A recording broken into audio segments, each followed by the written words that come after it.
I'm Chris King, and I'm battling to take a crack at it.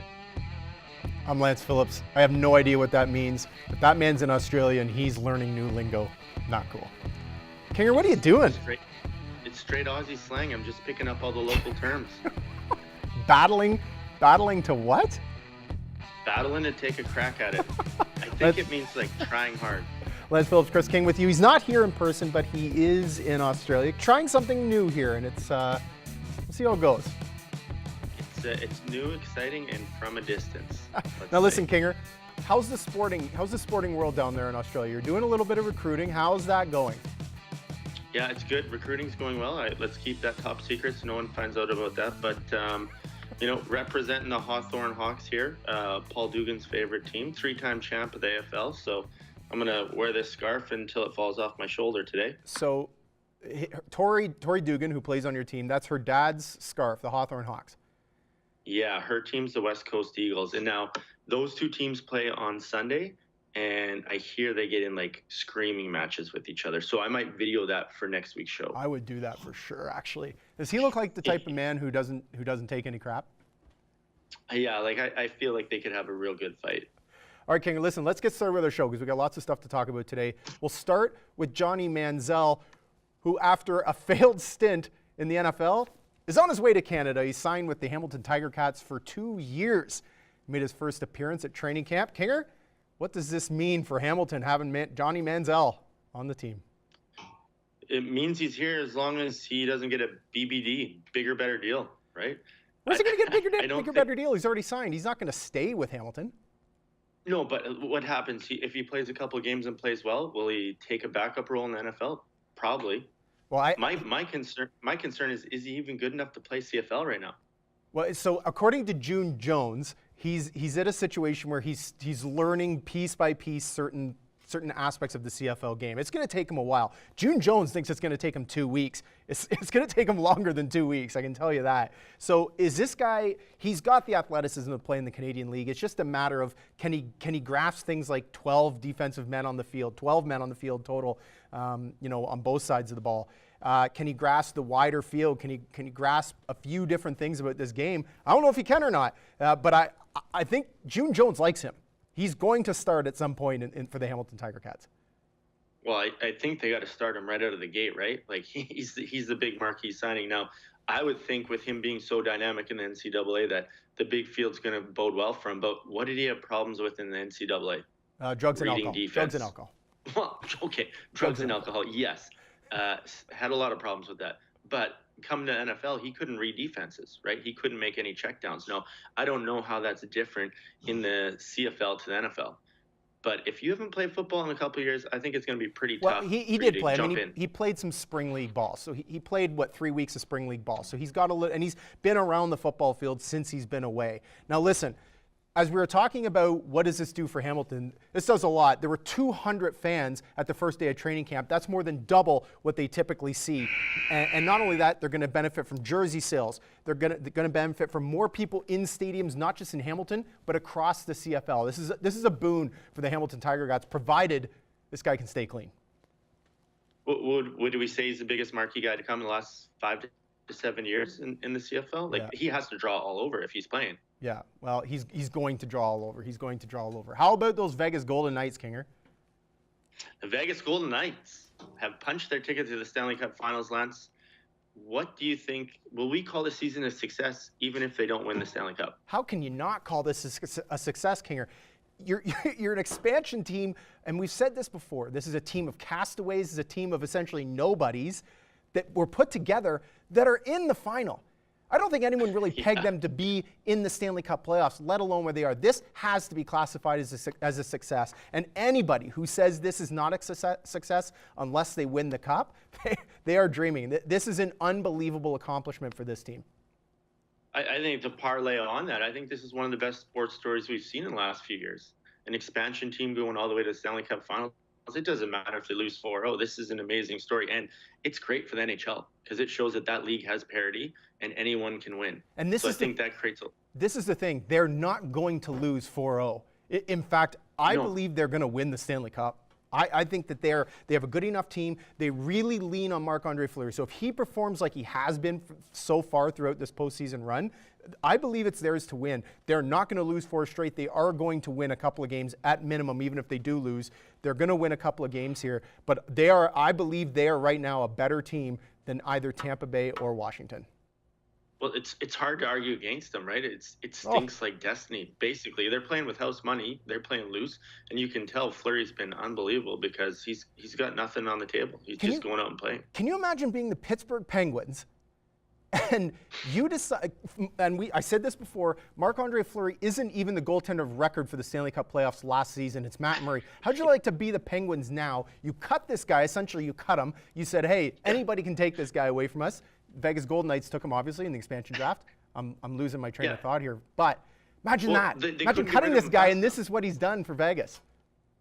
Yeah, and they literally couldn't get rid of it. They said, Murray's our guy, and we don't want Fleury anymore. No, it's an unbelievable plain and simple. It's an unbelievable story. And the fact that we're going to get another series with this team is just incredible. We'll move on to the Blue Jays. This team, beginning of the season, was left for dead.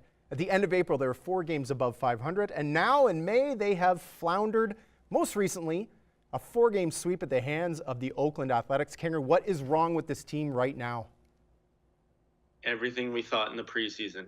They don't have pitching depth. They don't have great hitting. They got a bunch of utility guys, and it's really all coming to show right now, right? I thought we both said they played over their head in April, and now May they're coming back down to earth, and losing 8 of their last 10. It's really bad right now, really bad. Listen to some of these stats. So, I mean, you can make the case that every part of their game right now is not working. The bullpen hasn't been good. Aaron Sanchez blew out his pitch count in 4 innings the other day. Offensively is where they're really lacking. So, over the 4 games against Oakland, their batting average was 182, 28 strikeouts, 291 on base percentage, and went 6 for 32 with runners in scoring position. You're not going to win games like that. And these are the Oakland Athletics. Yeah, that's not a powerhouse team. That's a bottom of the barrel team, right? It is. And on the flip side of that, early in the year, they were unbelievable with runners in scoring position. Is one of the things that we said earlier is that there's no way they can sustain that. Now, we thought they'd come back down to earth a little bit, but this is the exact flip of what happened to start the season. You know your team has reached dead bottom when you have to bring in Kendrys Morales, who's batting .163 with 3 home runs in 104 plate appearances, to pitch in your 9th inning. You know we say that's the best thing he did You're waving this year? the white flag. Here's the white flag. We'll wave it. We're done. Like, you can't get any lower than that. No, and the downside of that is that's probably the best thing Morales did for the team this year. It is the best thing he's done for the team this year. He can't hit the ball at all. You know he can't field. Everybody knows he can't field. They brought this guy in to be a possible replacement for lost his name. Can you help me out here? Edwin Encarnacion. Thank you very much. Yeah. They brought him in to be a replacement, and he has been a bust. He's been a flat-out bust. Yeah, I think he's ready to leave. Has he been a bigger bust, though, than the Canadian men's hockey team was at the World Hockey Championships?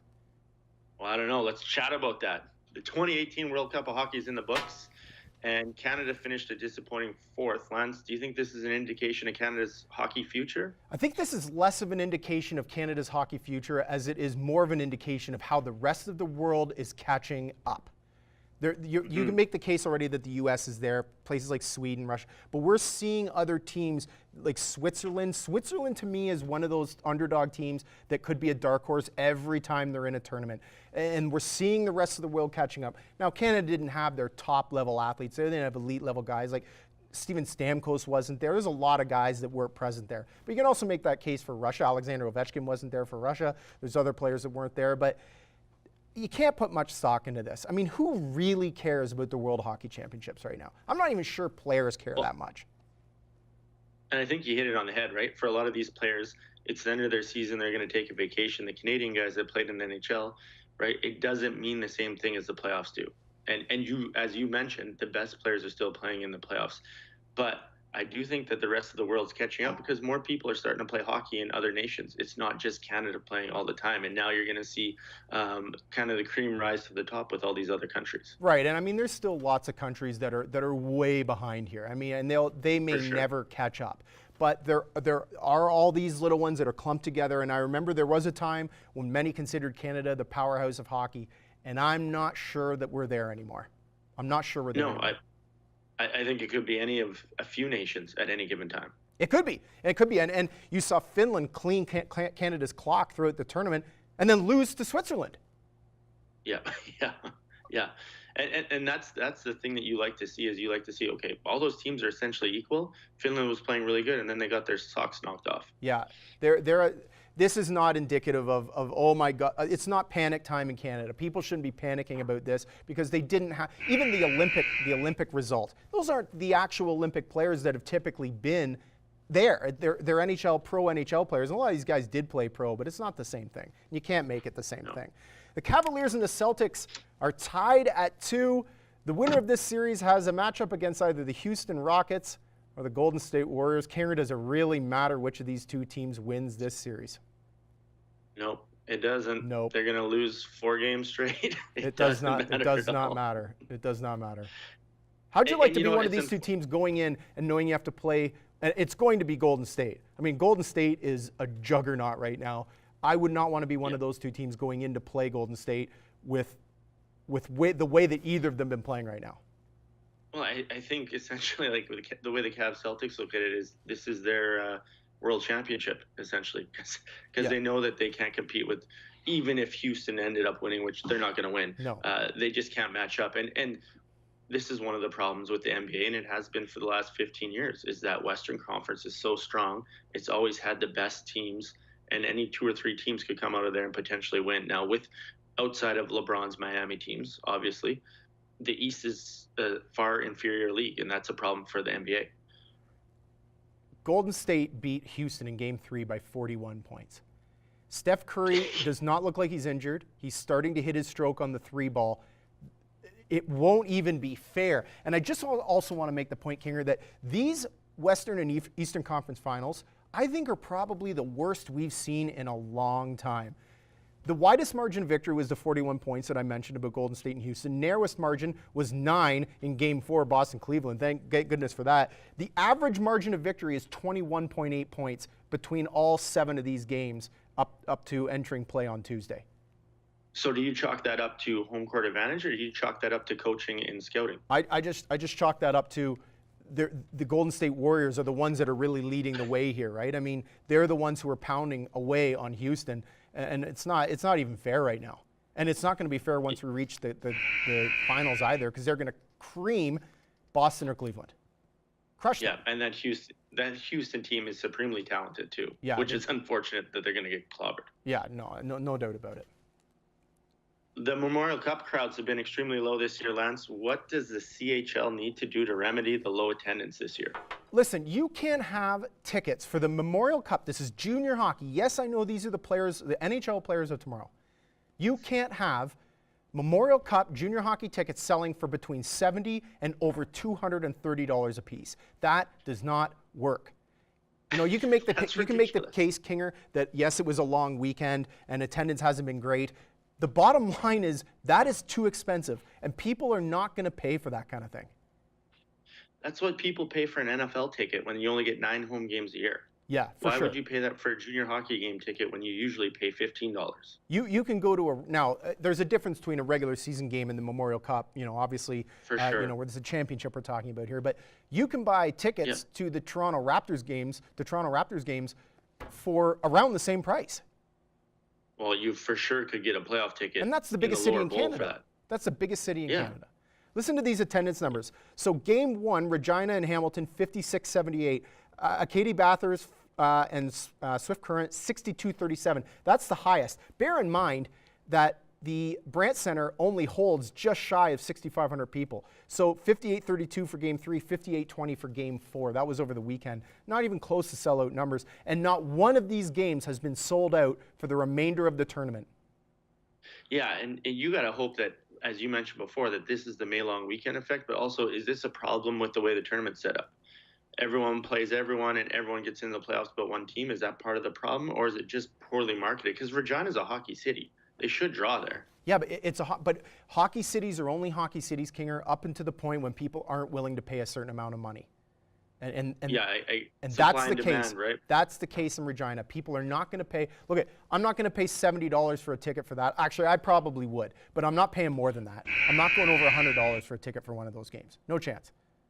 But you're only going to one game. You're not going to all the games, right? And that's how you make the money, is those week-long passes. Yeah, no, for sure. I'm not paying for those. That's absolutely the case. Listen, Kinger, we got some bold predictions coming up, so we're gonna get to that and some over/under. Like, you know us with bold predictions.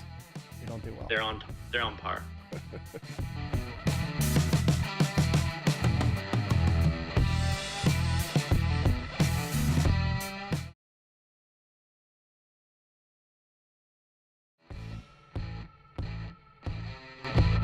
We're back. You can keep your gloves on, but ours are off. All right, welcome back. Now, Kinger, you and I in bold predictions. We're good at these bold predictions. Awesome. Like, incredible at these bold predictions. 90%. I'm going to start this one off because I know you're going to like this first one. All right? I love it. Go into your man, Jose Bautista. Jose Bautista will be signed within the next 2 weeks. No. Yes, he will. Not a chance. Yes, he will. He will. So, the Mets are already talking to him. He is going to get signed within the next 2 weeks. I'm not saying to a major league deal, a minor league contract. He's going to get signed. No, that might be the worst prediction I've ever seen on the show. It's There's bold. No way. It's bold. Yeah, that's barbecue sauce bold right there. All right. I don't have anything that bold, but I'm going to start it out with the team we talked about, the Vegas Golden Knights. Destiny will be fulfilled, and they are going to win the Stanley Cup. Not super bold, but I think it's going to happen. Yeah, that's not the boldest prediction I've heard from you, that's for sure. It's like 50-50, right? I got a 50-50 shot. It's probably actually more like 80-20. They're the better team right now. They're the better Right. The better of these three teams. It's Vegas, and they're getting incredible goaltending. This is a team. If they win the Stanley Cup, there will be riots, and there'll be riots for good and bad. There's going to be people that are totally PO'd about this because they think an expansion team should not be winning in the first year. It's an unbelievable story, and I think this might be my line of work, Kinger, is that I love great stories. I don't care who wins. I just want a good story. And Vegas winning the Stanley Cup is an unbelievable story. Even if Washington gets through, if Washington gets through to the Stanley Cup final, you can make the argument that either of these are great stories. Alexander Ovechkin winning the Stanley Cup, the Vegas Golden Knights winning. It doesn't matter. Yep. The both phenomenal stories. So let's hope Ovechkin gets there and does his thing. But anyways, What else you got on the bold predictions? All right. So I made the point that June Jones says that Johnny Manziel is 2 weeks away from really picking up the CFL game. I believe he's farther away than that. I believe for him to be starting quarterback quality, he's farther away than that. That being said, June Jones likes this kid, and he is going to start when this team travels to Calgary to start their season on June 16th. I think that is as surefire as it comes right there. It is. I'm with you on. I'm with you on that. I think he's going to start. I think it'll be interesting to see how he plays. But the leash has got to be long with him, right? And June Jones knows him. He's familiar with him. He likes him. Jeremiah Masoli right now is the better CFL quarterback, no doubt. But I believe doesn't matter if he is or not, Manziel is going to start in Calgary. And I don't know how long he'll stay in the game for. He might not make it through the first quarter. Or he might play the entire game and be their starter for the remainder of the season. But at this point, they're going to be their guy. He will get some highlights for sure. Well, I'm going to stick with football, switching to the NFL, the National Football League. You're going to like this one. The Philadelphia Eagles are going to go back-to-back Super Bowl champions. Wow. Chalk one up in the bold category. That is bold. There we go. Bold. Why? I'm amping it up. I don't think Wentz is even back for the start of the season. I don't know. I just saw the press release of Wentz talking about how fired up he is for the season. I got fired up for it. I jumped totally on the bandwagon. I still love my Steelers, but I'm like, yeah, Eagles are going to win, no doubt. Listen. They're not even the favorite in Vegas. No, and there again is a great story, though, King. Carson Wentz as coming in and doing what he did for that team. That's a heck of a story. And then Nick Foles continuing when Wentz goes down with an injury, and I'm certain that Wentz does not start the season. He starts the season injured. He's still out. But they're still in a good position. Back-to-back, that is tough in that league. It's big time. I had to match you there. What else you got? All right. John Tavares is a UFA on July 1st. John Tavares, because Lou Lamoriello is now with the New York Islanders, John Tavares is going to sign and stay in Long Island. No. Yes, he is. Not a chance. He's going to go big bucks where he can make playoffs. Where do you think he's going to go? Edmonton Oilers? No, he's not going to end up in Edmonton. Edmonton is not going to have the cap space to sign that guy. Toronto is not going to have the cap space to sign that guy. None of these teams. The only team that you could make a case for that has an outside shot, when I mean outside, it's right off the camera frame here, is the Winnipeg Jets. Good. You can make a case that the Winnipeg Jets could have a chance to land John Tavares because they'll have massive cap space coming up, but they got a lot of work to do. I like that. That's another bold one. That's an interesting one. And that brings me. Oh, you're up next, aren't you? You're up next. Sorry, Kinger. Yeah. No, I am. I got two really bold ones that I want to get to. Saskatchewan Roughriders will be in the Grey Cup final. Oh my word! How do you like that? Oh my Revamp. word! I'm choking on it. It's so heavy in here. What gives you that idea? You know, I think that's a team that is decent and has some pieces that they could get over the hump. I'm not saying that they're the best team by far in the league, but if they play well enough, I think they got a shot. Listen, I know you're gonna say everyone has a shot if they play well. Everybody enough, right? does have a shot at playoffs. Now listen, you can also say that what did you just made a point there, and I lost track of it because you got me with the everyone has a chance. Oh, you said they're not the best team, but correct me if I'm wrong. If you win the Grey Cup, that means you're the best team. No. They just got to get there. You got to be top two.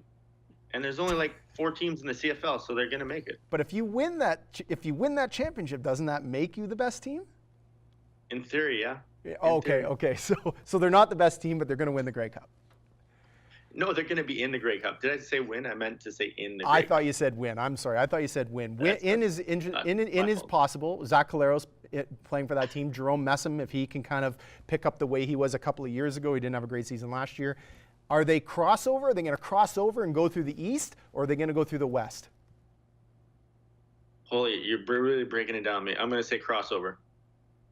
So they're going to go through the 2017 Grey Cup champion Toronto Argonauts to get there. Correct. Possibly. Sir, you are living on a boat on Fantasy Island. Your boat just docked itself on Fantasy Island. They're not going to go to the Grey Cup. That's why I got shipped down here. That's why I got shipped down here. But I'm sure you'll be well liked once you come back. All right, Kinger, we got a minute left. I'm going to bury off another one here. I was talking about the Winnipeg Jets and their salary cap and the work they have to do. Paul Stastny, who is a rental player for this team for the playoffs, is going to re-sign and be back with Winnipeg in 2018-19. What does he get per year? Okay, so this past year he was a $7 million cap hit. He was paid $7.5 million annually. $7 million cap hit. He had 53 points, which is the most he's had since 2013-2014 when he had 60 points. He's not worth the 7.5, so he should take a pay cut. But I believe that Winnipeg will get him signed and he will be back because he was very good for them in the postseason.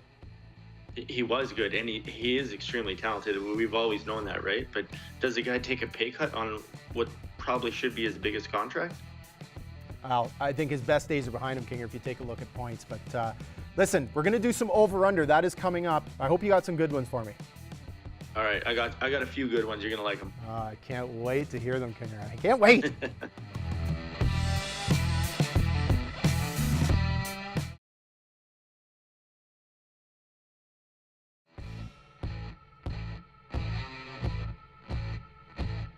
We're back, and the gloves are still off. All right, welcome back, Kinger. We've made it this far unscathed with you on the Skype call in Australia. Pretty good. Yeah, haven't dropped off, haven't disappeared, or fallen asleep. What time is it there right now? Tell us. It's 3:42 a.m. That's Thursday, correct? Yeah, it's a day ahead of you. Yeah. Well, it was weird because when I came in this morning, I brought in a coffee for you, and you weren't here. I'm gonna tell you right now, I could use that coffee for sure. It's cold. It's cold now. It's cold. All right, Kinger, let's do some over under. You kick it off. All right, I got first one for you. games Johnny Manziel starts for Hamilton, 3.5, over or under. Oh, listen, I already said that he's going to start June 16th in Calgary, so 3.5, I'm going to go over on that. He's going to start, if he doesn't start at the beginning of the season, he will later in the season if Hamilton's floundering. I absolutely believe he's going to start at least half the games. At least. Okay, I like it. What do you got? And I had over, but I fear some kind of injury, or if he actually plays well, that he'll take a backup role. Like, that's what I'm thinking is going to happen. Like, I think this is just a test. If he plays well, he's out here. If he's not very good, he's on the bench. So it's a weird situation with him, right? Like, it's not one of those things where you're trying to develop him. Like, it's a catch-22. But Hamilton was so bad last year. They were so bad, the Tiger Cats were so bad that they need to win now. And I believe that June Jones thinks that when Manziel is ready to go, he is the key to them winning. And but if you start 0-3, what happens then?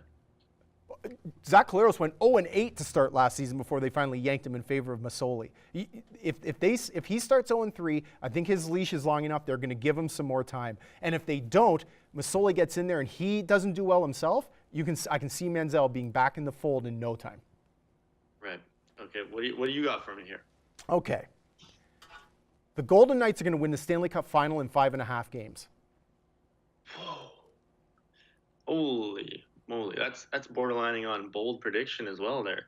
5.5 games. I'm going to go over. How many? Six or seven? I think that I want the Stanley Cup to go 7 games. I mean, we don't know who it is yet. It is yet. It's either the Cap, but I suspect it's going to be the Capitals. I just don't think either of those teams have the horses to compete with the way that Vegas is playing right now. What they did against Winnipeg was amazing. What they've done against Winnipeg. Winnipeg, as you talked about, looked like chickens with their heads cut off running around on the ice numerous times. In the last couple of games in the third period, they were struggling, and Vegas has done a very good job against them defensively. Did a great job. Yeah, and that's the nice thing about being down here is I can watch those games at 7 a.m. But Vegas is, as we mentioned before, really quick, and now they're playing really physical as well. That makes them tough to beat. I mean, you can make the case that Washington plays a physical game itself. But I like Vegas. I am going to take the over on this as well. I was originally going to take the under. I thought they might do it in 5, but I believe that the Vegas Golden Knights will get it done in 6 games. All right. I'm going to stay with a playoff hit for you here. Yes. The amount of games Golden State Warriors lose for the rest of the playoffs, 2.5 games. Yeah, that's an under for sure. There's no they're going to lose 1 game from here on out. 1 game. Yeah. And I can't tell you who it's going to be against. It's probably against Houston. But even at that, if we see Golden State play like they did, or like it did in Game 3, there's nobody that can touch this team. I'm going to give them a loss. I'm going to give them 1. I'm going to take the under on that.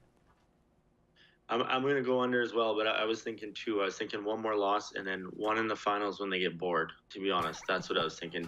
Just so they come back, home to win on their home court. 1 in the finals when they get bored. Well, they're just so good. They are so good. If they lose, it'll be because of that. They're just not focused. We're in the process of seeing a dynasty in the midst here, Kinger. They just need to win 3 straight. They just need to win 3 straight.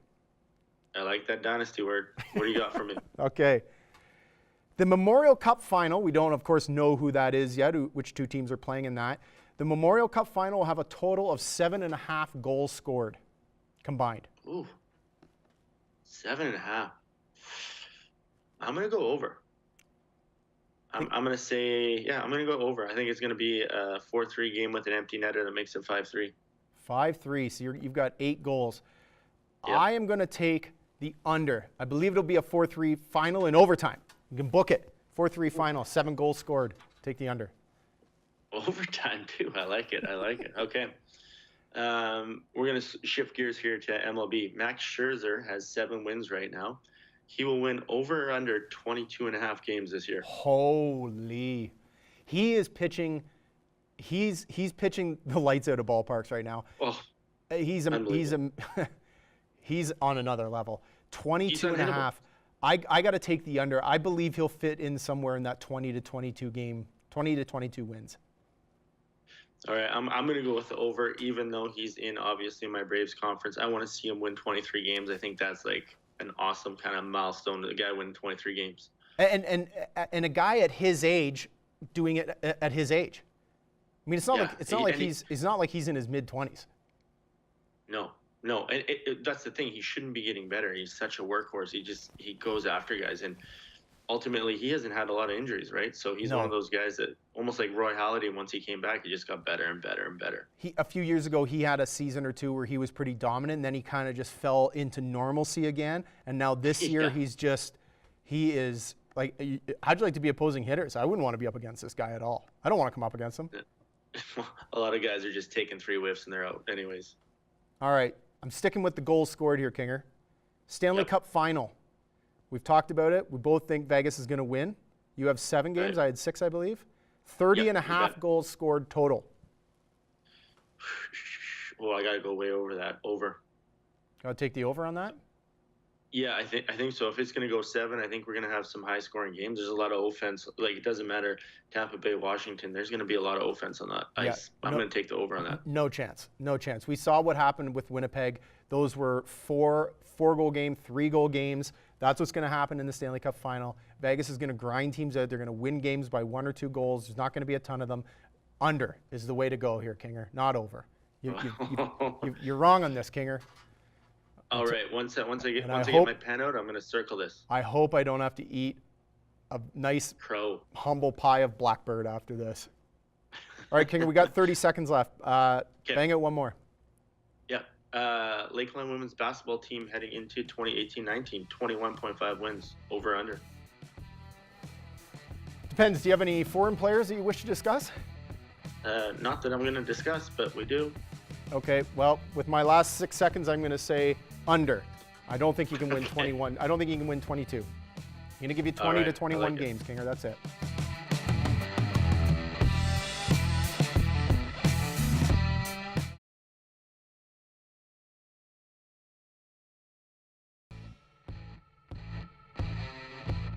We're back. You can keep your gloves on, but ours are off. All right, we're back, and Albert joins us here in the studio. I'll kick this one off, Kinger, if you like. Yeah, give it to me. All right. Tweet. Take a guess, Kinger. Corporal Matthews. Ooh. So, without sneaking a peek at Wikipedia, who do you think would win a fight between the Prince of Wales and Clarence Campbell? The Prince likely has high-end royal combat training, but I can only assume Clarence is street smart, throws a mean gut shot. And as you can see, how can you start it off with a bang like that? As you can see, Clarence. Well, from what I saw last, Clarence is winning, and it makes a lot of sense. I believe Clarence would be the winner there. Prince of Wales. Think I'd go with Clarence Prince of as Wales well. is nothing. All right, Kinger, you have the creepiest tweet in the history of Twitter. Yeah, I got Scott Lambrick here. NBC and the Vegas Golden Knights have just given us a scary glimpse of what it looks like when Wayne Newton rubs one out. This is creepy. Oh, and the look, it's funny because when I saw him spinning this thing, the look on his face, I couldn't put it quite where it was. And then when I saw this tweet, I thought, that's it. That's it. Yeah, that's what it is. Yeah. Like, stop with the plastic surgery, man. Just stop. He's almost got like the permanent like half smile. Oh no, he does not look real. He looks like a doll. Like he looks like a plastic doll. You've got mail. It's borderline grotesque, is what it is. All right, Kinger. Tony Ambrosio. So Tony Ambrosio is of the Score fame. One of my teachers at the school I went to, at Tony Ambrosio. November 27th, 2016, Gerard Gallant is left at PNC Arena after he was fired as coach of the Panthers. He had to find his own form of transportation home 1 year, 5 months, and 23 days later, May 20th, 2018. Gerard Gallant and the Golden Knights are off to the Stanley Cup final. Unbelievable. It's unbelievable. Yeah, you know what they call that? Justice. They do call that justice. I believe it just goes to show you that Gerard Gallant was not the problem with the Florida Panthers. Yeah, I can't believe that an NHL organization would fire a coach and say, see you later. Like, that's unbelievable. I thought they're supposed to book accommodation for you. Does that sound familiar? Maybe like the Toronto Raptors? Hey, there's mail. Yeah, see ya. Dwayne Casey's not the problem with the Toronto Raptors. The Toronto Raptors are the problem with the Toronto Raptors. Hey, we know this. Let's move on to another one from me here. At Strasner, this is Ryan Strasninski right here. If you put in work, you will see the results. Attaboy, son, keeper going, new day, new challenge. Like, dude, this is unbelievable Just stuff. amazing. This kid, it's amazing because his dad, that's his dad, obviously, who makes all these posts. I think he's got just over 13,000 followers on Twitter, and he had, I don't know, maybe 100 or 200 when he started. But everybody wants to see the progress of this kid. And the fact that he said he wants to play sledge hockey, wants to continue, is unbelievable. And even looking at that video, Kinger, you can see that his legs have already started to atrophy quite a bit. You know, yeah, for sure. It's impressive that he's actually moving his upper body, like moving that well with where his legs are at. Yeah, it's truly heartbreaking. Like that's the only way I can describe it. But the fact that this kid is a fighter like he is on the other hand inspiring. Yeah, it's really inspiring to see. Hey, there's mail. Kinger, this one's unbelievable. ESPN at ESPN. People continue to golf as an ash plume rises in the distance from the Kilauea volcano in Hawaii. Which is scarier, this or the picture of the guy mowing his lawn with the tornado behind him? I think this one scares me more. Can you imagine? No, first of all, this looks like a Photoshop picture. Like it looks like something you would hang on your wall. It looks like it's happening like literally right behind him. Like he looks like it looks like hot lava could be spilling towards his feet any second. And he's in just the classic pose follow through swing right there. And I believe we said that as well about the tornado picture because it looks like the tornado is directly like it's going to scoop that guy up any second. Yeah, that's unbelievable here. Oh. Okay, well let's keep her moving here. I got another one coming here. One of my favorites, the wheeling problems. When the bouncer throws an underage kid out of the bar. When I don't know about you, Kinger, but when I talk about strength right here. When I saw this, it was not surprising, but at the same time, I was in awe of what was happening. Like I like the fact that he pulled them both off, and then he held them for a little while just to say, I did that. And he dragged them, like he dragged them. They weren't even standing yet, and he was still dragging them across the ice. You've got mail. We know he's strong. He didn't need to prove it like that. He probably could have grabbed a third Golden Knight. That probably is one of the best things that happened with the Winnipeg Jets over the course of the playoffs are all these different Dustin Byfuglien gifts that came out of him just doing these kinds of things to players, just ragdolling players. It's clear he hits the weight room. Okay, this is mind-boggling. Toronto Raptors at Raptors. Congrats, coach. Of course, this is from the NBA posting the 3 finalists for NBA Coach of the Year, Dwayne Casey, Quinn Snyder, and Brad Stevens. Now, this was posted May 16th. This is after the Raptors fired Casey. Congrats, coach. Yeah. What? Someone got fired in the marketing department right there. What? What are you doing? That's what happens when you got a bunch of people that just send out auto tweets all the time. Yes. Not good. That's a bad look. I think that's a bad look on the Raptors. Tweet. Yeah. The firing was a bad enough look. Casey. The firing was a bad enough look. Yeah, for sure. All right, Kinger, fire away. Barstool Sports. LeBron misses a wide open dunk, demands for a foul from the ref, and gets 2 shots. Now, I was watching this game live, and I screamed at the camera. I can't stand that he gets these calls. He doesn't need them. We've talked about this before, that the great players get all the calls, but that is outrageous. Those are the types of calls that the league needs to look at and discipline officials for. I like that he's complaining to the ref, and the guy that fouled him said, "I didn't even hit you. I didn't even hit you." And LeBron wouldn't admit it. That's the kind of thing, like I said, the league has to look at those and say, okay, we have a major problem here. This needs to be addressed. I don't mind if LeBron gets the odd call. I have no problem with that. But getting that call, it's not right. Hey, that's mail. That's a problem. We're crossing a line, Kinger. We're crossing a line. Christopher Rivers at Rivers of Leafs. Buck Martinez, Blue Jays television play-by-play man, just encouraged viewers to get some hot popcorn from the concession stand after this inning. Who does he think he's talking to? Who does he think he's talking to? He might be losing a little bit. That's for sure. I think that was probably in terms of the Blue Jays getting lit up. Is that not what he's talking about? I don't know what he was talking about, but they did get lit up. But Buck Martinez has moments where I question his sanity. Hey, there's mail. Well, when you do that many games, you probably say some weird things. That's for sure. All right, you're up, my man. We got time for one more. Yeah, we do. Bang one out. Keegan Matheson, this is one of my favorite follows right here. He's good. Vladimir Guerrero just walked it off in New Hampshire with a 2-run home run, 4 for 4 today with 3 singles, 1 homer, 3 ribbies, a 423 average, and a 1173 OPS. That OPS is nuts. It's unbelievable how high it is. And Keegan he does all of the Toronto teams. Vladdy needs to move up. He just needs to move up. Triple A, bring this guy up.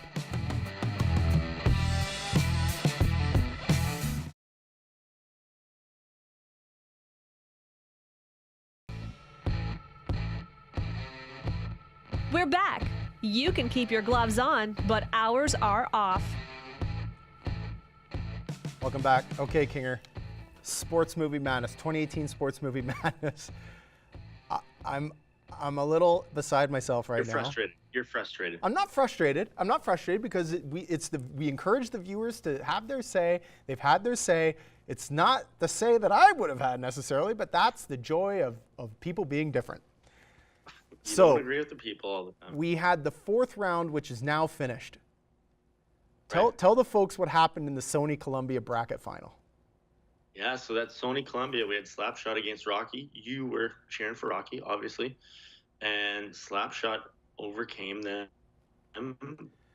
53 to 47% of the votes. So they are on to the final. Now listen, Kinger, I wasn't rooting for any particular one here, just for the record. Come on. I'm not rooting for any particular one. Maybe a tiny bit, but not much. I don't have a problem with Slapshot. The next one I might have a bit of an issue with. TriStar Paramount bracket final between Remember the Titans and Happy Gilmore. And Happy Gilmore is moving on with 53% of the vote. So that means, Kinger, that our 2018 Sports Movie Madness final is between Happy Gilmore, the number 4 seed, and the number 5 seed Slapshot. When we started this thing, there's no way that I thought that Happy Gilmore and Slapshot would be the 2 finalists of 2018 Sports Movie Madness.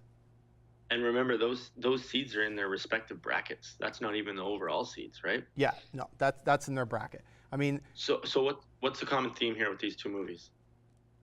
Lighthearted comedy, kind of just, people enjoy Goofy that. Sports comedy. Don't get me wrong. I like both movies. I like them. I'm a more of a drama guy, but it's not about me. It's about our viewers. And I think it's great that we got all these votes and we've boiled it down to these 2. And it's kind of interesting that it's been unexpected, and this is where we're at. Happy Gilmore, of all these movies, I mean, take a look at some of these movies that we had here, Kinger. We had Any Given Sunday, we had Rudy in there, Major League. Of all these movies, we came to Happy Gilmore and Slapshot. Yeah, it's awesome, and it's created some really good banter around all those movies, right? Every week we get to talk about all of our favorite movies and kind of reminisce, and I went back and watched a few of them. Yeah, I think, if we ever do this again, Kinger, we could essentially have a bracket of 64. There's that many movies. That sounds like a deal. All right, so Happy Gilmore, Slapshot, who are you giving the nod to here? Yeah, I've been saying it. Slapshot's taking it, and I think they're going to take it by a good percentage, maybe 60% of the vote. I don't know about that. I mean, I believe that Slapshot is going to win as well, but I don't believe it's going to win by 20%. This is going to be close. We're going to see another close. We might have to bring intern Brett back in to break this down. He might have to break the tie if there is one. Hey, he's good at it. He knows knows his role, and he's real good. I suspect we will see something that's in around the 52-48, 51-49 mark if we don't see a tie. It's going to be real close. I can't wait to see what our viewers have to say. And Kinger, the polls are open now. So get your votes in, of course, at Gloves TV on the Twitter account. You can hit us up on Facebook at Gloves Newcap, and our personal accounts. At Kinger Chris. Okay, so Kinger, a couple of notes I wanted to go over here. So you remember Sierra Stapleton and her mother Chantel? Yeah, wonderful ladies. Yep. Wonderful. So Sierra organizes in a matter of days a floor hockey tournament to benefit the Humboldt Broncos, and she said that when we interviewed her, that she had raised roughly $3,400. Yeah, I remember. The final figure is in. What was it? The final figure that Sierra raised for Humboldt was $4,473.15. The check was shipped out on Friday. That's awesome. It's unbelievable. That is awesome. It's absolutely incredible what this 17-year-old girl did in Maidstone. In Maidstone. This is not in Lloydminster. This was done in Maidstone. Yeah, it's like a town of 500. It good has on the- her and good on the community for jumping in on that. Maidstone has the population of my apartment building. And they, Yeah, truly, true. it's true. She pulled this together, and it's absolutely incredible. And those are the types of people that I think, if you're a high school kid, she's the kind of person you want to associate yourself with. That's the kind of person that makes you better as a person, and you want to be around. Good for her. Yeah, and look up to him. Yeah, no, I agree 100%. Now, we also did something fun last week. I'm not sure how many of our viewers kind of took notice if they hadn't been taking notice to our tweets and all that stuff, but we rhymed out a few barnyard cliches last week, Kinger. Yes, we did. How many did we send out in total? Oh, what was it? 34? 34.